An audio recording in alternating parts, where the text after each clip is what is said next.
Assalamualaikum warahmatullahi wabarakatuh. Selamat bertemu kembali di dalam mata kuliah pemrograman Web 2 kelas online Universitas Sains dan Teknologi Komputer Universitas Tekom. Kuliahnya menyenangkan.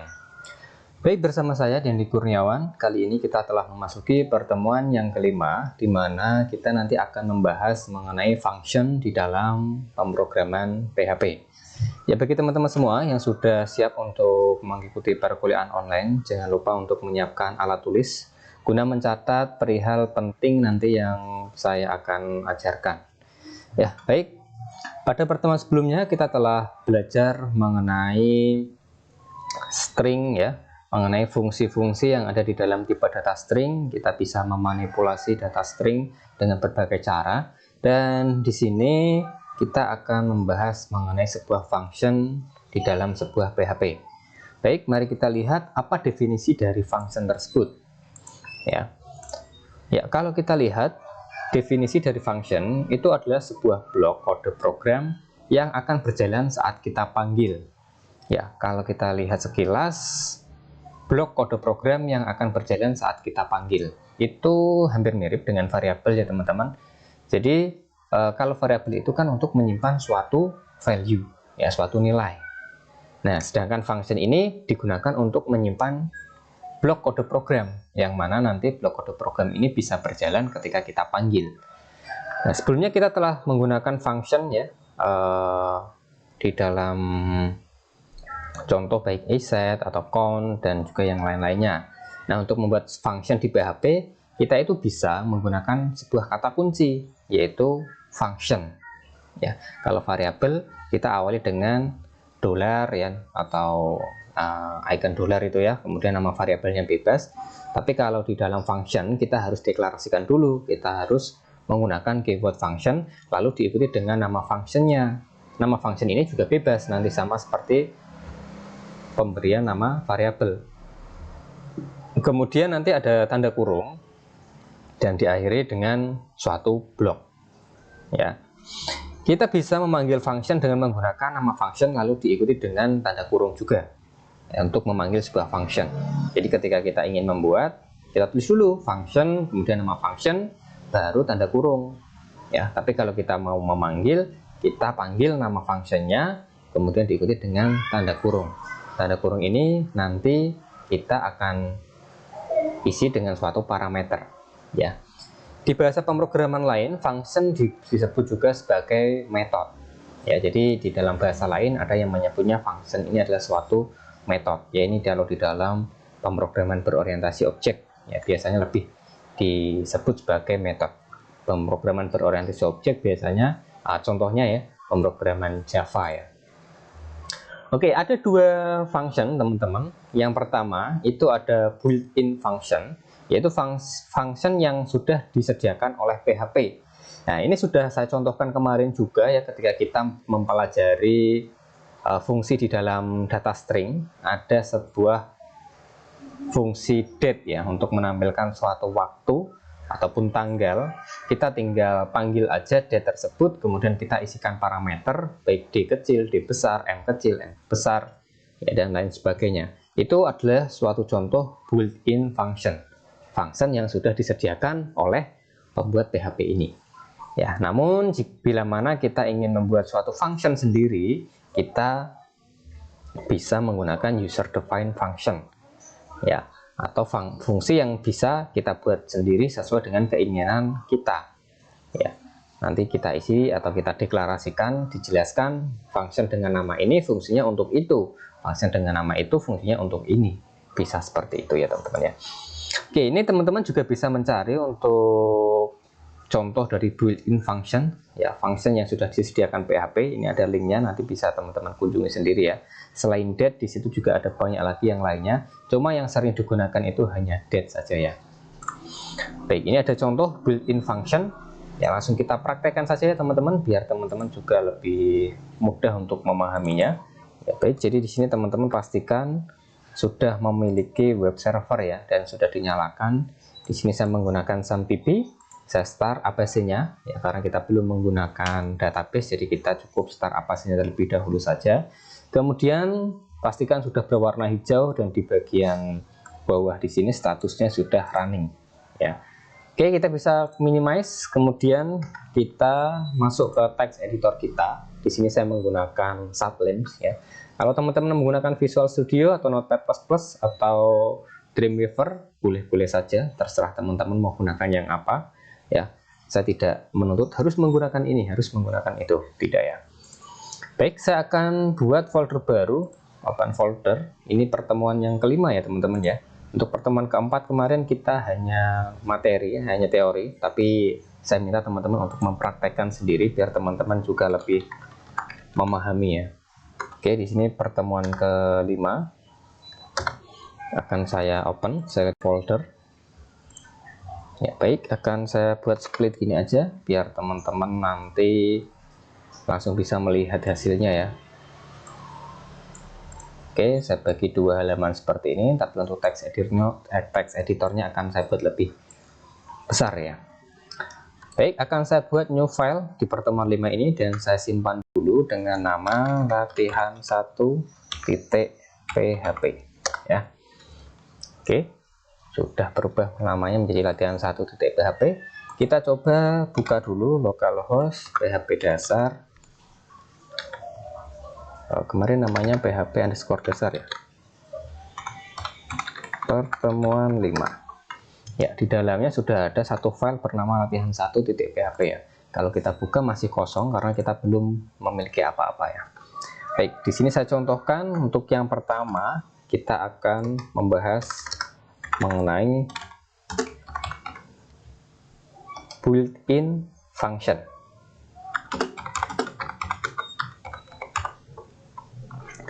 Ya, function yang sudah disediakan si PHP. Contohnya apa? Yaitu adalah date. Ya.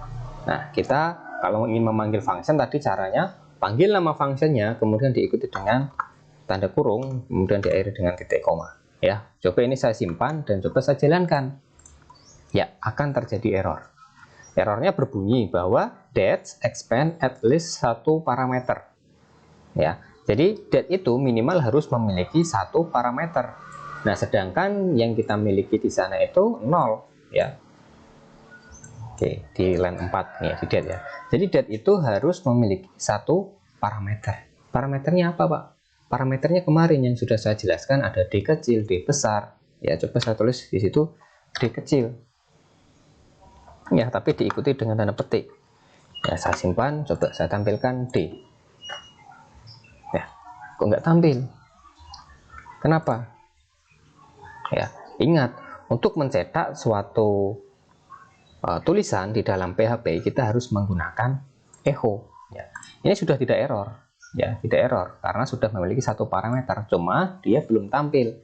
Kenapa? Karena kita belum mencetaknya. Kita bisa tampilkan dengan memberikan keyword echo. Ya, kita tampilkan. Nah, 09. Ini ya, sekarang tanggal 9. Nah, itu adalah untuk menampilkan tanggal disertai dengan 0. Contoh yang lain, misalkan D besar. D besar kemarin fungsinya untuk apa, teman-teman? Untuk menampilkan hari, ya. Menampilkan hari, tapi 3 huruf pertama saja. Ada lagi fungsi yang lain, misalkan M besar. Ya, fungsinya untuk menampilkan bulan, tapi 3 huruf terdepan saja. Kalau M kecil, kemarin apa fungsinya? Untuk menampilkan bulan dalam bentuk angka. Ya, tapi diikuti dengan angka 0. Oke, misalkan kita mau menulis yang lengkap. Ya, L. Ya, L itu apa sih kemarin? Huruf dengan hari dengan huruf lengkap. Ya, misalkan saya ingin menuliskan hari, kemudian ada tanggalnya gitu ya. Saya pisahkan dengan koma. Ya. Kemudian saya pengennya harinya pakai D, terus bulannya pakai M, dan tahunnya pakai Y besar biar ditampilkan 4 digit ya. Nah, hasilnya adalah seperti ini ya, 9 September 2022. Oke, itu adalah hari saat ini ya teman-teman ya. Oke, ini bisa teman-teman gunakan tanda yang lain selain M, selain koma gitu ya. Oke, jadi kita untuk memanfaatkan built-in function, kita tinggal memanggil nama fungsinya aja, tidak usah kita tuliskan atau deklarasikan apa sih date itu ya, karena date ini sudah library-nya sudah nyantol ya, sudah disediakan oleh si PHP itu. Oke, itu yang pertama ya, date. Kemudian nanti teman-teman bisa bereksperimen mencoba yang lainnya ya, parameter-parameter yang lainnya. Kemudian yang kedua ada times ya, selain date itu ada time. Coba kita lihat echo time seperti ini. Time ini bisa tanpa parameter. Coba kita refresh ya, hasilnya adalah angka. Angka apa ini? Ada yang bisa menjawab? 1662687254. Loh, itu angka apa? Ya, date tadi kita harus minimal memiliki satu parameter. Kalau time kita tidak menggunakan parameter ya, atau bisa tanpa parameter.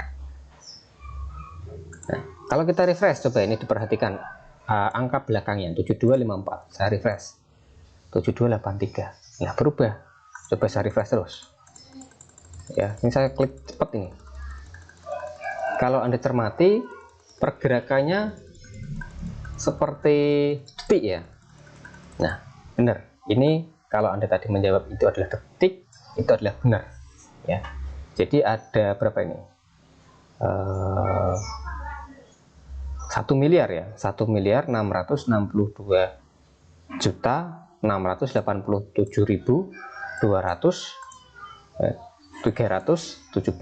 sekarang ini ya. Ini adalah jumlah detik teman-teman ya, jumlah detik ya. Jumlah detik maksudnya gimana Pak?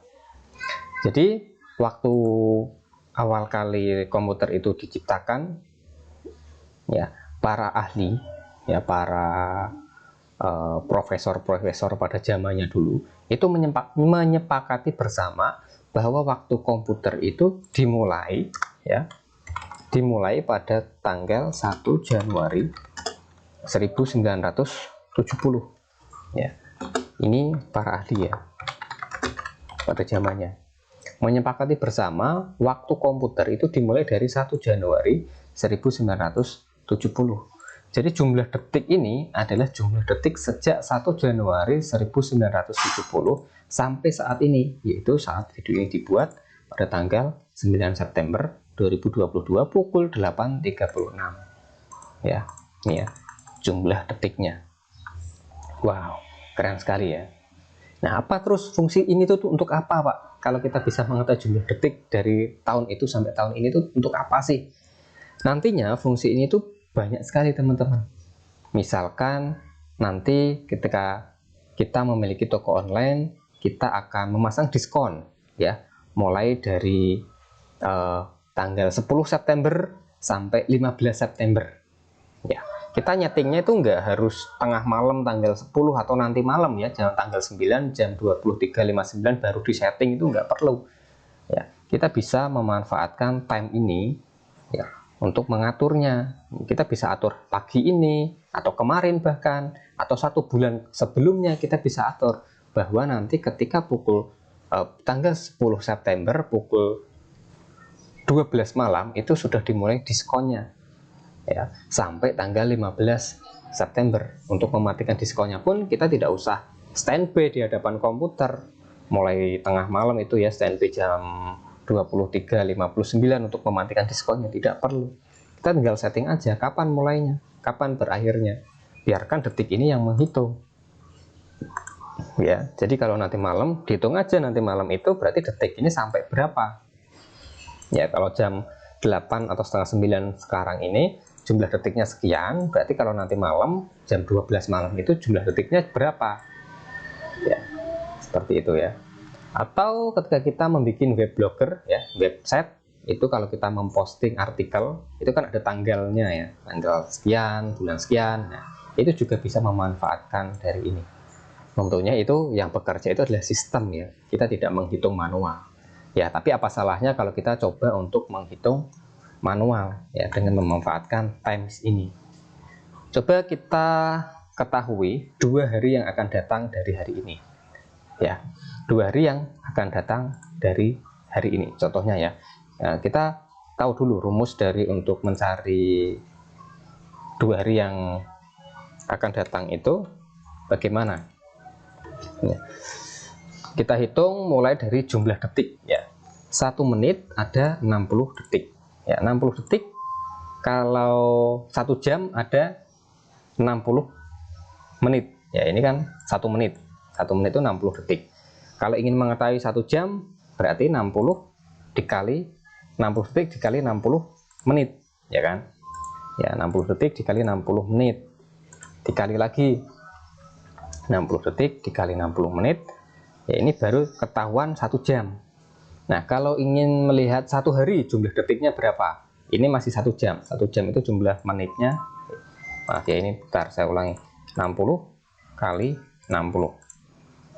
Kali lagi, nggak muncul ya di bagian atasnya ya. 60 detik kali 60 menit. Kali lagi. Ini baru 1 jam. 1 jam itu 3600 detik. Kalau ingin mengetahui 1 hari, berarti dikalikan 1 jam dikalikan 24. Ya. Nah, sama dengan 86.400. Itu baru 1 hari. 1 hari 86.400 detik. Kalau ingin mengetahui 2 hari yang akan datang, berarti dikali 2. Nah, berarti detik sekarang yaitu ini ya ditambahkan detik ini, maka akan diketahui hari 2 hari yang akan datang. Ya, 2 hari yang akan datang. Bingung nggak teman-teman di sini? Oke. Kalau bingung, coba di sini saya implementasikan langsung ya. Coba di sini akan saya bikin ya echo date. Ya, saya menggunakan date dulu. Terus saya akan memanggil hari saat ini, 2 hari yang akan datang, yaitu times ya. Times ditambah 2 hari yang akan datang tadi 172.800 ya. 2 hari yang akan datang itu hari apa? Oke, saya refresh, yaitu Sunday ya teman-teman ya. Ya, kalau kita tanpa time ini, kita cut coba. Sekarang adalah free day. Ya, benar ya. 2 hari yang akan datang adalah Sunday ya. Ini besok Saturday, ini Sunday. Oke, itu 2 hari yang akan datang. Nah, kalau ingin mencari 5 hari yang akan datang, tinggal cari aja tadi rumusnya ya. 86.400 dikali berapa hari yang akan datang. Nah, daripada kita ngitung manual seperti ini, biarkan aja si PHP ini yang menghitungnya ya. Bagaimana caranya? Ya, kita tinggal kasih aja dia perintah. Kita kasih plus dulu, ini untuk menunjukkan bahwa ini adalah maju gitu ya. Tapi kalau kita ingin menghitung 2 hari yang lalu, kita menggunakan tanda minus ya. Tapi kalau yang akan datang kita gunakan tanda plus ya. Time saat ini ditambah dengan detik ya. 1 menit ada 60 detik dikali ya, kita gunakan operator di sini ya. 1 jam ada 60 menit ya, dikali 1 hari ada 24 jam ya. Kita ingin cari berapa hari yang akan datang. Kalau 2 hari tadi kita kalikan 2, kalau 3 hari kita kalikan 3 ya. Nah, coba Monday ya, benar ya teman-teman ya, 3 hari yang datang. Nah, ini baru 3 hari. Kalau kita sih mudah ya, 3 hari yang akan datang kelas kelihatan. Sekarang Jumat, Sabtu, Minggu, Senin gitu ya. Tapi kalau 100 hari ya tinggal tulis saja 100 hari yang akan datang itu adalah Sunday ya. Kalau ingin mencari 5 hari ke belakang ya, kita tinggal ganti aja tanda minusnya ya. 5 hari ke belakang itu adalah, oh ternyata juga Sunday teman-teman ya. Atau 4 hari ke belakang aja, 4 hari ke belakang itu adalah Monday ya. 4 hari ke depan Thursday. Nah, seperti itu ya teman-teman ya.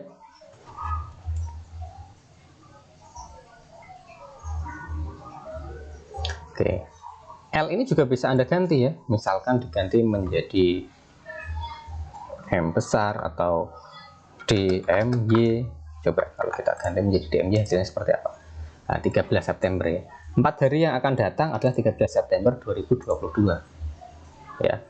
4 hari 1, 2, 3, 4 benar ya, 13 September ya. Sekarang kan tanggal 9 ya video ini dibuat. Baik, bisa dimengerti ya sampai sini teman-teman mengenai times. Nah, ini nanti fungsinya secara komputerisasi ya, tidak dihitung manual seperti ini. Ini teknis perhitungannya ya, tapi nanti sistem yang bekerja. Oke, yang penting kita tahu ya, alurnya bekerjanya itu seperti itu. Oh ya, times ini tadi ya, 1 Januari ini disebut sebagai Unix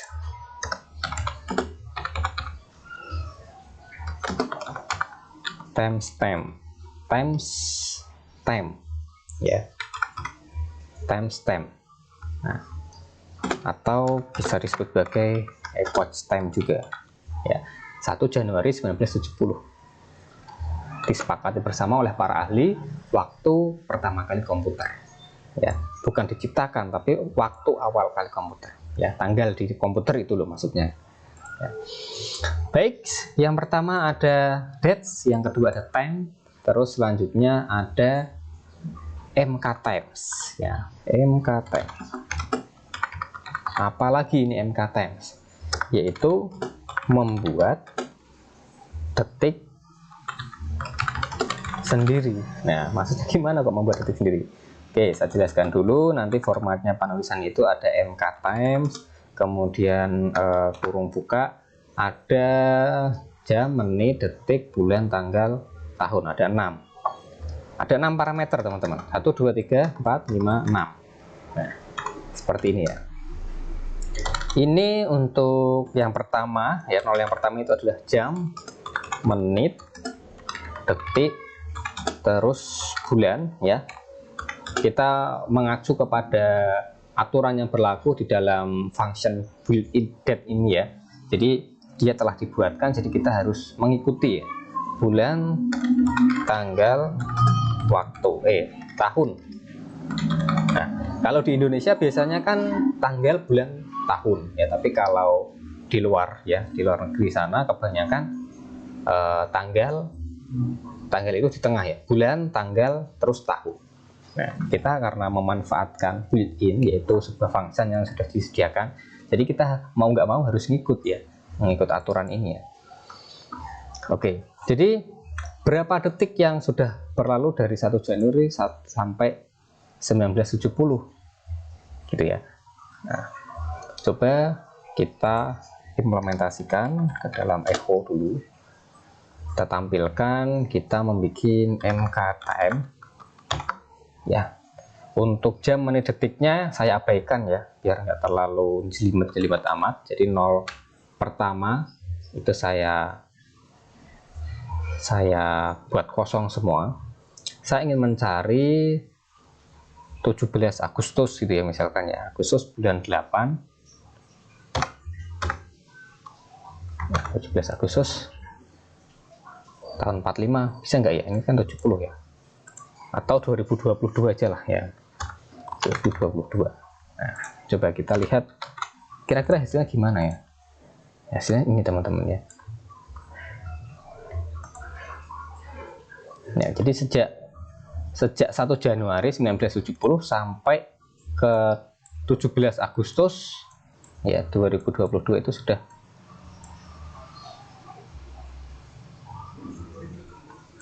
berlangsung sekian detik ya. Oke, kita bisa mengetahui dengan seperti itu ya. Atau coba kita gini ya, kita bisa juga menggunakan fungsi ini teman-teman. Bentar, echo date, kita ingin menampilkan hari ya, atau tanggal aja, DMY.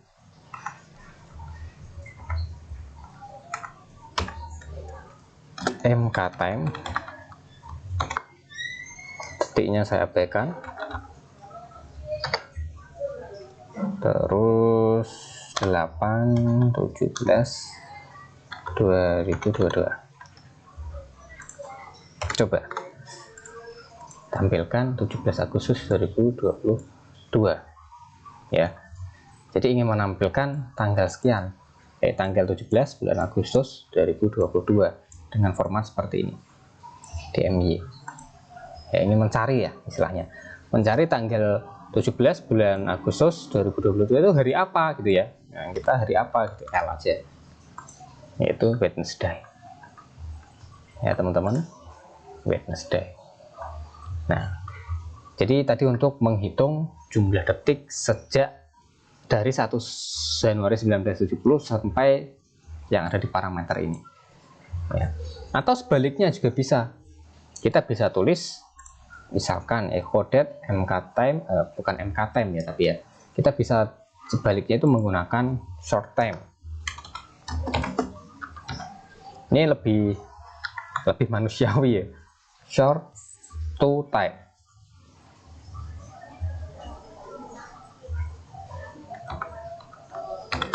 Short time ya, short time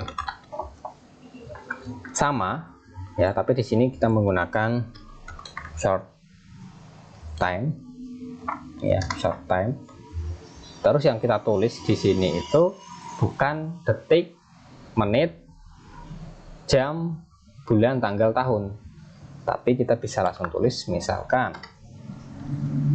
ingat ya, 17 Agustus 2022 ya. Coba kita simpan, kita lihat hasilnya. Ada yang error nampaknya.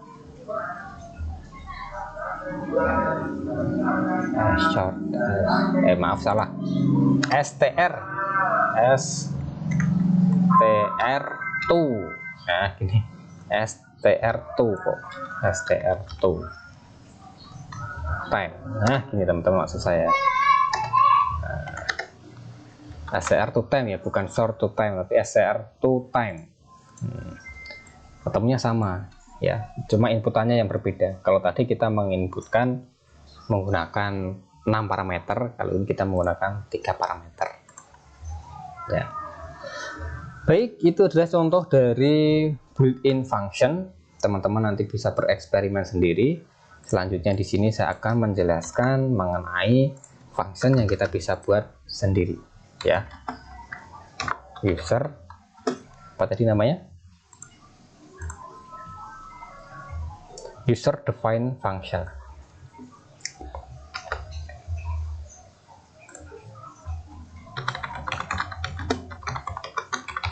Bila mana mengenai built-in function ada pertanyaan, bisa berdiskusi di grup WA ya teman-teman ya.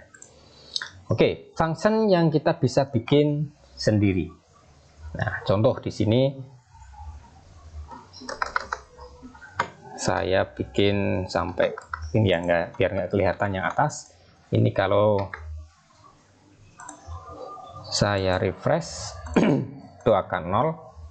Ya, belum ada apa-apanya karena di sini meskipun banyak sekali tulisannya, tapi itu semua saya buat komentar ya. Jadi tidak akan di execute oleh PHP compiler PHP interpreternya. Nah, kita di sini misalkan membuat suatu struktur HTML. Maaf, di luar PHP-nya. Nah, di sini saya membuat tag HTML. Ya, ini hanya contoh. Di dalam body ini saya misalkan membuat halaman beranda ya. Selamat datang administrator. Ya, coba saya save, saya refresh. Ya, tampil ya, selamat datang administrator. Nah, kalau hanya seperti itu nanti nggak bisa diubah-ubah. Maksud saya gini, saya itu pengen menyapa siapa yang masuk ke dalam halaman ini. Misalkan setelah kita memasukkan password dan username, nah nanti yang tampil di sini adalah nama username-nya. Selamat datang Dendi, selamat datang Kurniawan, selamat datang si A, ya, biar terkesan itu lebih user friendly gitu ya. Wah, ini web ini menyapa saya gitu. Nah, jadi saya pengen administrator ini berubah namanya menjadi nama orang yang masuk dan menggunakan akun gitu ya, nanti sesuai dengan nama username-nya. Nah, Nanti bisa diubah, ya. Nanti bisa diubah. Jadi di sini saya buatkan dulu sebuah function ya. Oke, saya mulai dari sini. Saya akan membuatkan sebuah function bernama salam. Ya, tadi untuk membuat function adalah kita menggunakan keyword function, kemudian diikuti nama functionnya. Nama function ini bebas, dipisahkan dengan spasi ya. Nah, misalkan nama functionnya salam, tadi diikuti dengan tanda kurung. Ya, terus ada blok programnya yang akan dijalankan ketika function salam ini dipanggil. Nah, kita simpan ke dalam kurung kurawal. Ya. Dan misalkan di sini saya akan menuliskan mereturn ya, membalikkan nilai selamat datang admin. Saya tulis gini dulu aja. Jangan lupa titik koma. Kemudian yang ini akan saya hapus, yang tag H1 itu akan saya hapus dulu. Ya, akan saya ubah untuk menampilkan atau memanggil si salam tadi. Ya, caranya tinggal kita panggil aja si salam tersebut dengan lanjutan tanda kurung. Oke, tadi saya tulis selamat datang administrator, sekarang sudah saya ubah selamat datang admin ya. Oke, PHP return function salam, selamat datang admin PHP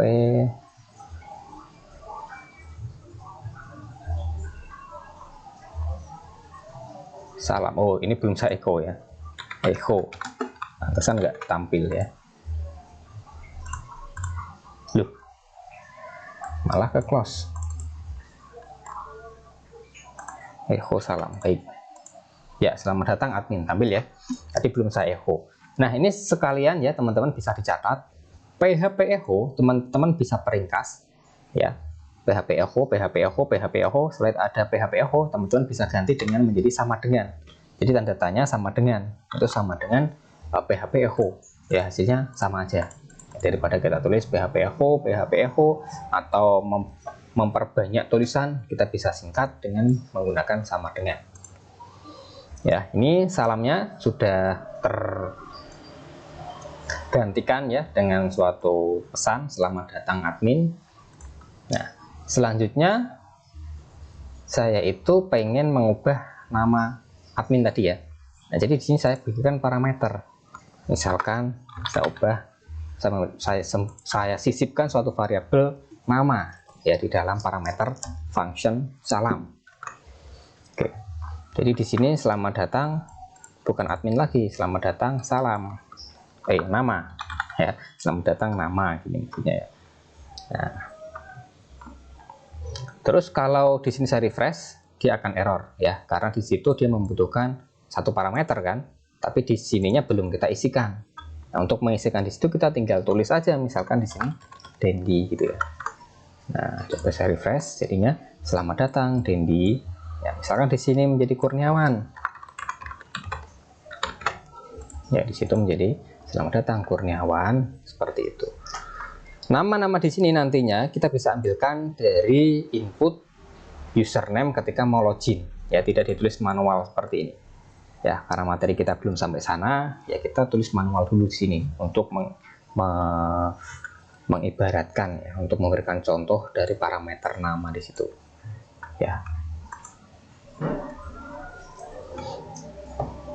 Terus misalkan salam itu selamat datangnya itu mau saya ganti juga, misalkan diganti selamat malam, selamat pagi, selamat siang, selamat sore. Nah, kita juga bisa mengganti salam ini dengan waktu, misalkan ya, waktu. Jadi di sana ada dua parameter nantinya. Waktu dipisahkan dengan koma ya teman-teman ya. Parameter pertama yaitu waktu, parameter kedua adalah nama. Selamat waktu nama. Nah, jadi di sini nanti kita menginputnya juga ada dua parameter ya, masing-masing dibungkus dengan tanda petik sendiri dan dipisahkan dengan koma. Misalkan selamat pagi dan Kurniawan gitu ya. Nah, selamat pagi Kurniawan. Misalkan di sini nanti selamat siang Kurniawan. Nah, seperti itu. Nah, waktu ini nanti bisa diambilkan dari komputer ya, berikan perintah ketika jam sekian sampai sekian diucapkan selamat pagi. Misalkan dari jam 5 pagi sampai 9 pagi ya diucapkan selamat pagi. Dari jam 9 sampai jam 2 diucapkan selamat siang. Dari jam 2 sampai jam 5 sore atau jam 6 sore diucapkan selamat sore. Dari jam 6 sore sampai jam 5 pagi diucapkan selamat malam. Nah, bisa juga seperti itu. Nah, tapi kalau misalkan ya, di sini kan ada dua argumen ya, dua parameter, waktu dan nama. Misalkan di sini saya akan menginputkan hanya satu, misalkan hanya satu, bukan hanya dia ya. Misalkan saya inputkan hanya satu, Kurniawan gitu aja. Kira-kira gimana nanti hasilnya teman-teman? Kira-kira ya, di sana ada waktu, ada nama, ada Kurniawan ya. Jadi tampilnya adalah akan error ya, akan error. Nah, jadi harus ada dua parameter. Bagaimana cara mengatasi ini biar dia tidak error ya? Anda bisa menggunakan atau kasih nilai defaultnya ya, nilai defaultnya. Nah, bagaimana cara mengasih nilai defaultnya? Kita kasih nilai di sana. Waktu itu defaultnya adalah datang, misalkan ya, waktu defaultnya datang. Terus nama ini defaultnya misalkan siapa, admin ya. Nah, dan coba kita ucapkan pagi gitu ya. Selamat pagi admin gitu ya. Nah, selamat siang admin. Nah, semacam ini. Tapi kalau kita memasukkan di sini adalah nama orangnya, misalkan Dendi ya, apakah si Dendi ini akan masuk ke waktu ataukah dia akan masuk ke nama? Ayo, ke waktu atau ke nama kira-kira? Coba kalau kita refresh, hasilnya adalah loh, selamat Dendi admin. Ya, selamat Dendi admin. Jadi PHP ini nggak bisa mendeteksi bahwa Dendi itu adalah nama orang dan waktu itu adalah pagi, siang, sore, malam. PHP belum mengerti ya, perintah yang kita berikan itu tuh belum mengerti hal semacam seperti itu ya. Jadi nanti kita bisa benahi ini dengan menggunakan data array ya, namanya array asosiatif yang akan kita pelajari nanti di kemudian hari ya. Untuk sampai sekarang kita masih belajar di dalam function. Jika ada yang ingin ditanyakan, bolehlah berdiskusi di grup ya dengan bijak ya. Dan saya mohon untuk tidak berdiskusi di Syakat ya. Kalau mau diskusi di Syakat, di bagian kolom komentar ya, jangan di bagian atas. Tuliskan sesuatu itu jangan ya, karena nanti akan membuat materi kita atau materi yang saya posting ini menjadi tenggelam. Jadi gunakan kolom komentar yang ada di bawah video itu kalau mau diskusi di Syakat. Tapi itu slow respon ya teman-teman ya. Kalau di grup WA, kalau saya ada waktu luang langsung saya balas ya. Kalau teman-teman tanya pagi, maksimalnya di hari itu juga saya akan jawab. Tapi kalau teman-teman tanya di malam hari, mungkin jam 9, jam 10 malam, kemungkinan besok hari akan saya balas. Baik, jangan lupa pula presensi di Syakat seperti biasa di pertemuan kelima ya. Jadi diusahakan 1 minggu menyimak 1 pertemuan ya. Jangan langsung beredet banyak gitu ya, nanti menjadi pusing dan tidak fokus. Oke, saya Dendi Kurniawan, dan bagi yang belum subscribe channel saya, silahkan bisa di subscribe terlebih dahulu, aktifkan loncengnya, dan sampai jumpa di pertemuan ke-6. Saya akhiri pertemuan hari ini. Wassalamualaikum warahmatullahi wabarakatuh.